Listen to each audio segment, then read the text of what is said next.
le corps féminin, un temple. Alors notre corps à chacun et à chacune est un temple, et le temple de Dieu. Mais j'aime bien dire que la femme fait vraiment cette expérience du sacré dans son corps. Le corps de la femme est fait pour donner la vie, donc à travers la maternité. Mais il y a aussi cette très grande dimension du sacré chez la femme, parce qu'elle vit l'expérience dans son corps d'être remplie et puis de se donner. Vous voyez, le corps de la femme, et notamment l'utérus, qui est un peu au cœur du corps féminin, c'est un organe qui se remplit pour lâcher prise et se donner. Se remplit pour lâcher prise et se donner. Que ce soit dans le cycle féminin, dans les règles, mais que ce soit aussi dans la maternité et l'accouchement. Et donc, chaque femme va faire une expérience très particulière de ce corps féminin. Alors aujourd'hui, les femmes sont très coupées de leur cycle féminin, c'est-à-dire je pense que depuis à peu près la Renaissance, on est coupé en fait de cette connaissance profonde du cycle féminin. Et puis, je pense qu'aujourd'hui, on a fait porter aux femmes, alors la psychologie avec Freud est passée par là, enfin, un certain nombre de pensées très masculines sont passées et ont coupé la femme de cette célébration de la beauté du corps féminin. Alors, c'était pas le cas autrefois. Il faut savoir que avant, j'allais dire, l'apparition de l'écriture, c'était souvent les femmes qui étaient des chamanes dans les cultures antiques, parce qu'on considérait que la femme était au plus près des cycles de vie et de mort. C'est-à-dire qu'elle était là pour la naissance, puisque c'est l'accouchement, c'est la femme qui va mettre au monde. Et puis elle était là pour les sépultures, qui sont le passage d'une vie à une autre vie. Et j'aime bien dire que dans notre corps de femme, nous faisons l'expérience à la fois de mort et de résurrection. C'est-à-dire que pendant 40 ans, on va vivre le cycle féminin.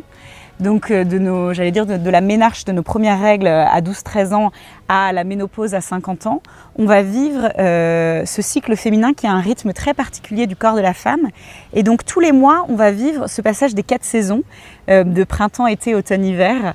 Je n'ai pas le temps de décrire dans cette courte vidéo les étapes de chaque saison, mais je vous invite à aller explorer ça sur Internet ou dans des livres.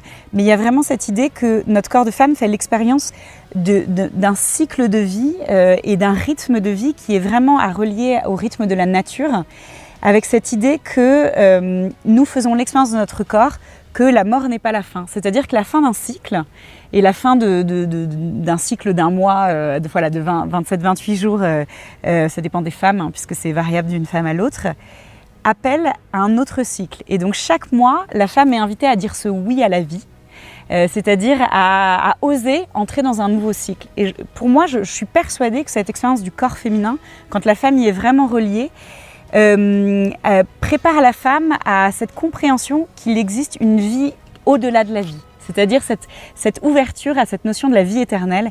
Eh bien, par essence, nous savons que la mort n'est pas la fin, puisqu'il y a un passage vers une autre vie.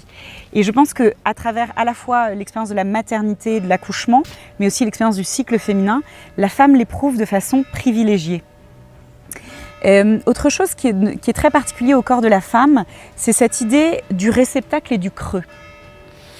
Saint Bernard de Clairvaux, il disait, voilà, nous sommes des vasques, nous ne pouvons donner que ce qui déborde. Donc pour pouvoir se donner, eh bien, il s'agit de pouvoir accueillir et de se laisser remplir. Et le féminin est vraiment à relier à cette notion de réceptivité. Notre corps est fait pour l'accueil.